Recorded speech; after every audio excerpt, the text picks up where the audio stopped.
It was absolutely nuts.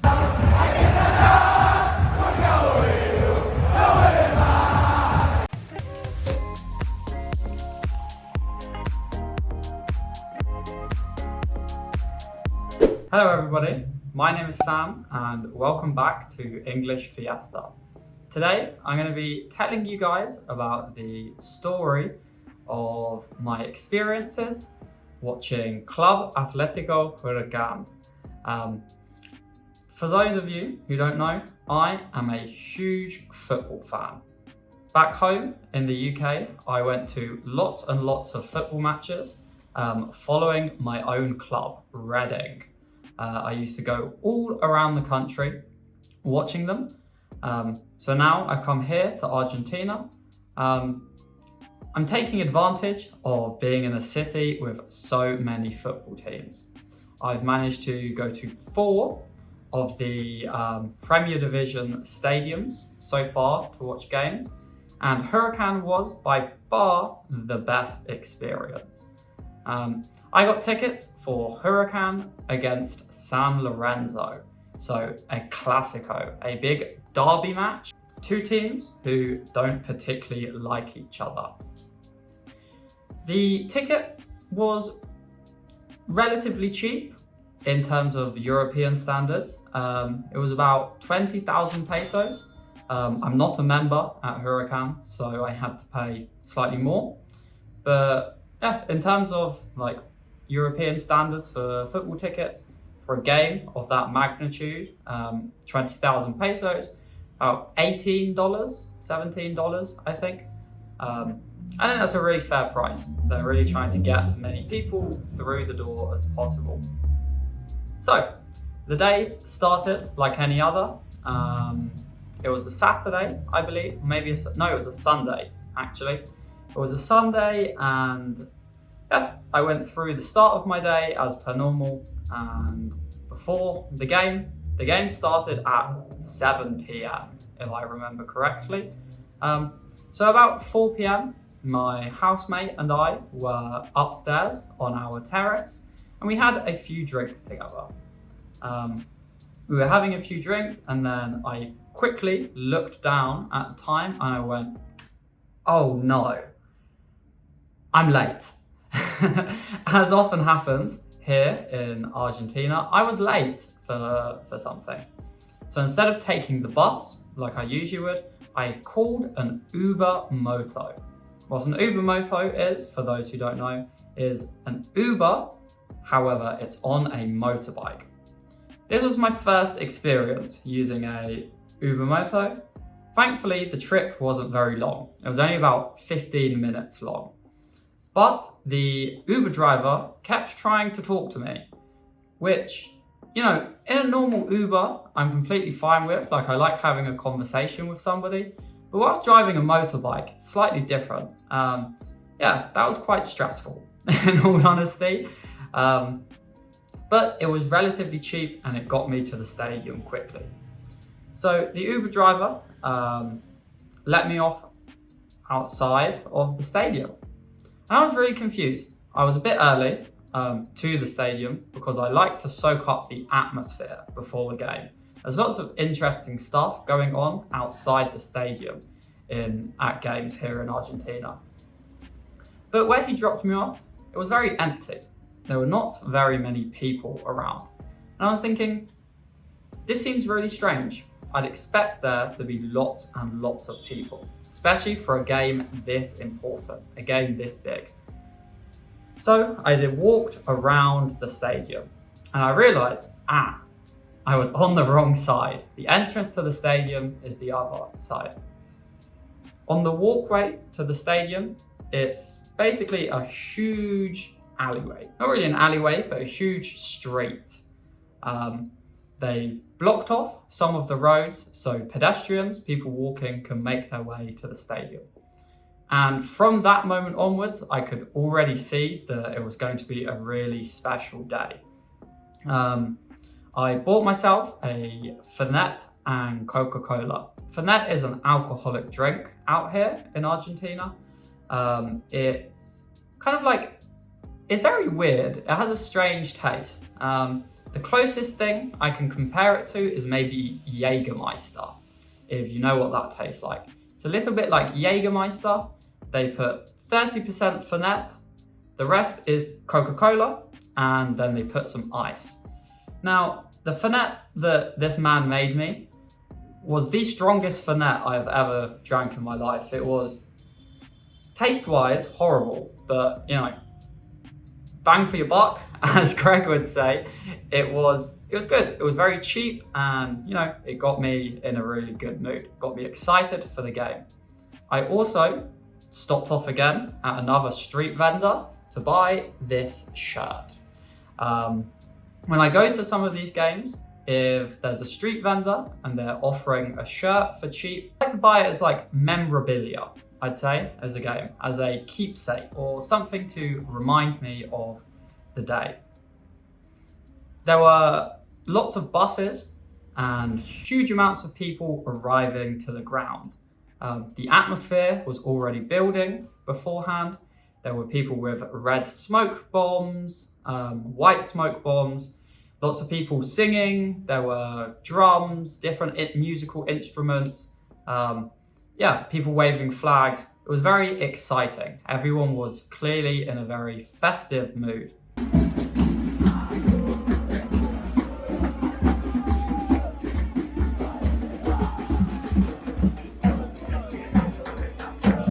So, after a while of soaking up the atmosphere outside, enjoying a drink or two, I decided it was time to head into the stadium. This is where things get interesting, because on the ticket that I bought, it didn't tell me what entrance to go into.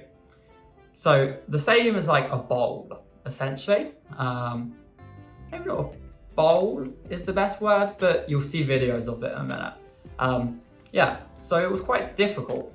I had to ask people and say, hey, look, this is my ticket. Which entrance do I need to go in?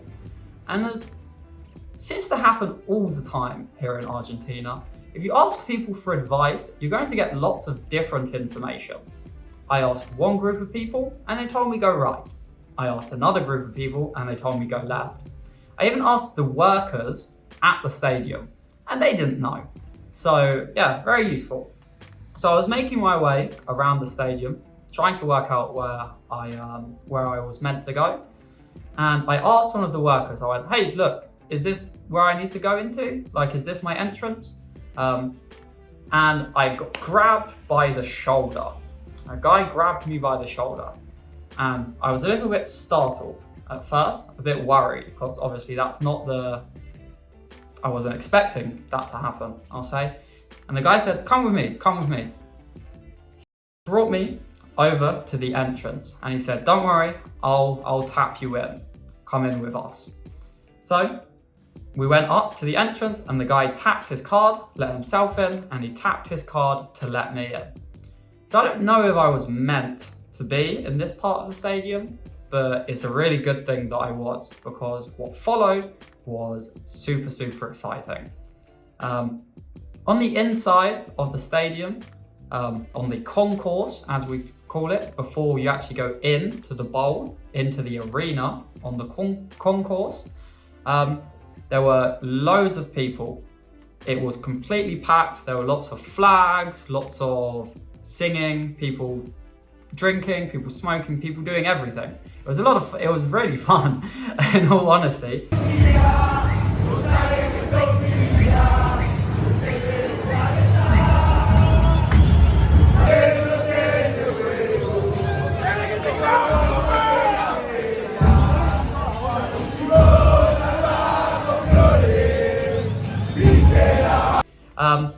It was very cramped and very crowded, and on that day it was a very, very hot day in Buenos Aires, so it was quite uncomfortable, but at the same time it was a really enjoyable experience. We were all kind of packed very tightly on the stairs on the way into the arena. People didn't want to go into the kind of like arena yet. They were all just sort of stood there singing, lots of flags. I'm sure Greg has put the videos in for you by this point. As we did start to move upwards and people decided, okay, it's time to come into the stadium, it was very cramped, very crowded. You guys probably know what it's like when you're in like concerts or festivals, big things like this with lots of people. And as I'm making my way up the stairs, I see someone like stood there, and I asked her, I went, is it like this every week? Because this is something I'd never experienced already, before I'd even gotten into the arena. It was absolutely crazy. And I said to her, I was like, is it like this every week? And she looked back, she laughed, and she nodded her head. She said, yes, every week it's like this. Eventually, we made our way into the arena.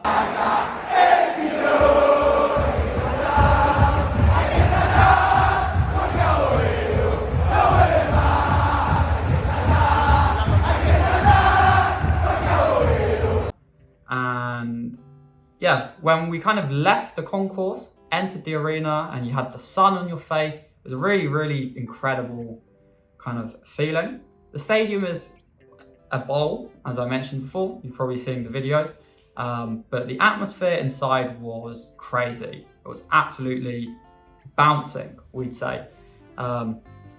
Before the game, it was already by far the best atmosphere I'd ever experienced at a football match. And that's saying a lot. I've been to a lot of football games at this point. Yeah, it was really, really cool. As usually happens, I kind of made friends with some of the people around me, got to speaking with them, and yeah, that's always a nice experience when you go to these games, to talk to some of the people there. Lots of songs, and before the game, there were lots and lots of smoke bombs. They had loads of smoke bombs on the pitch, so all you could see as the players entered was red, just red smoke everywhere.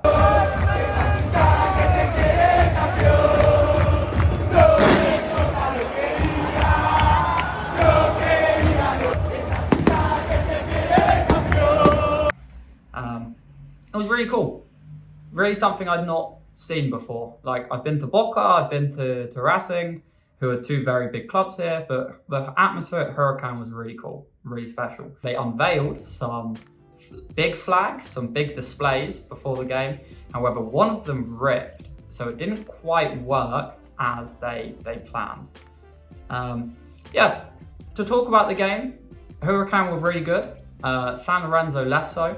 Huracan scored in the first half, with about 12 minutes in, I think. Header from a set piece, and then the best part was the second half. So things were starting to get a bit nervous towards the end. The opposition, San Lorenzo, were having a few chances, but then Huracan counter-attacked in the 88th minute, only 2 minutes left, and scored. The place erupted. It went crazy.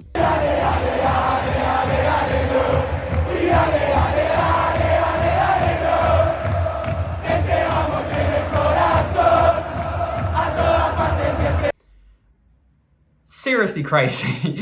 I've probably said crazy in this video like 30 times, but it's the only word that we can really use to describe the situation. It was absolutely nuts, as we'd say in England. Yeah, after the game, the players all came over to the stand where I was in. There was a kind of like a light show going on, and everyone was bouncing. It was absolutely like an unbelievable experience. Yeah, that's kind of it for my experience at Huracan. Really special. Like I said, I've been to a lot of football games over here, and even more back home, and a few in Europe as well. And yeah, this was something else. I really tell you, for 20,000 pesos, yeah, this was definitely worth my time. After the game, I walked back home because it was only like an hour walk from my house, and I was in a really good mood. Couldn't be bothered to get the bus, so I just walked it. Right, so that was my story about my experience as a Club Atlético Huracan. I'm definitely going to be back. I'm considering becoming a socio there, so I can go and watch more games. But it's something I have to think about a little bit more. So yeah, thank you all for watching the video. Leave me down a comment below, letting me know the best sporting event that you guys have ever seen, or just the best live event you've ever been to. Make sure to leave a like on the video if you enjoyed it. Subscribe as well, because it's free and we are approaching 500 subscribers, which we're all very excited about. And yeah, thank you guys for watching. I will see you later.